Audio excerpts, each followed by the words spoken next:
ওকে, তাহলে চলে এলো আমির খানের ছেলে জুনায়েদ খানের মুভি। হ্যাঁ, মহারাজ নামে একটা মুভির ট্রেইলার রিলিজ হয়েছে নেটফ্লিক্সের চ্যানেলে এবং যশরাজ ফিল্মসের চ্যানেলে। মুভিটা নেটফ্লিক্সেই প্রকাশ পাবে, যেখানে অভিনয় করেছেন বিখ্যাত অভিনেতা আমির খানের প্রথম ছেলে জুনায়েদ খান। তার সাথে আরও আছেন শারবারি, জয়দীপ। এই সিনেমায় আসলে ট্যালেন্টেড সব অ্যাক্টরস নিয়ে শ্যুট হয়েছে, সাথে আছে powerful new talented people like Junaid Khan. এই ডাইভার্স ক্যাস্ট বেস্ট পারফরমেন্স দিবে, প্রত্যাশাটা সবাই এমন করছে। Let's see. এখন এই সিনেমার গল্পটা কিন্তু ইন্টারেস্টিং। সেই 1862 সালে মহারাজা লিবেল কেস থেকে অনুপ্রাণিত হয়ে এই মুভি তৈরি করা হয়।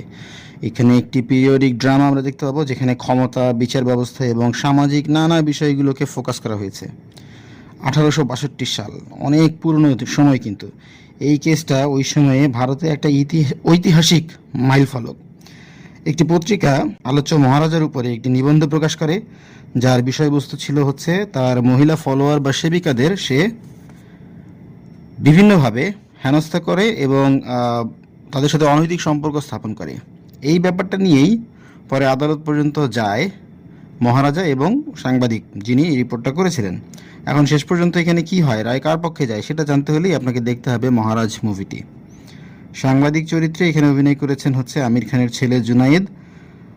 আগেই বলেছি যশরাজ ফিল্মসের মুভি। যশরাজ ফিল্ম আমরা জানি অনেক বড় প্রযোজনা সংস্থা, যারা প্রচুর সুপারহিট ফিল্ম উপহার দিয়েছে আমাদেরকে। সিনেমাটা ডিরেক্ট করেছেন হচ্ছে মালহোত্রা সিদ্ধার্থ। সো ট্রেলার দেখে আমার কিন্তু প্রমিসিং মনে হয়েছে। আশা করি যারা এখানে অভিনয় করেছেন তারা তাদের শক্তিশালী অভিনয় দিয়ে এবং চিত্রনাট্য যিনি করেছেন তার টান টান চিত্রনাট্যের একটা আশা আমি এখানে করছি। লেটস সি কী হয়। ট্রেলার দেখে আপনাদের কেমন লাগলো আপনারা অবশ্যই কমেন্ট বক্সে জানাবেন। আর যদি চ্যানেলে নতুন হয়ে থাকেন, ডোন্ট ফরগেট টু সাবস্ক্রাইব।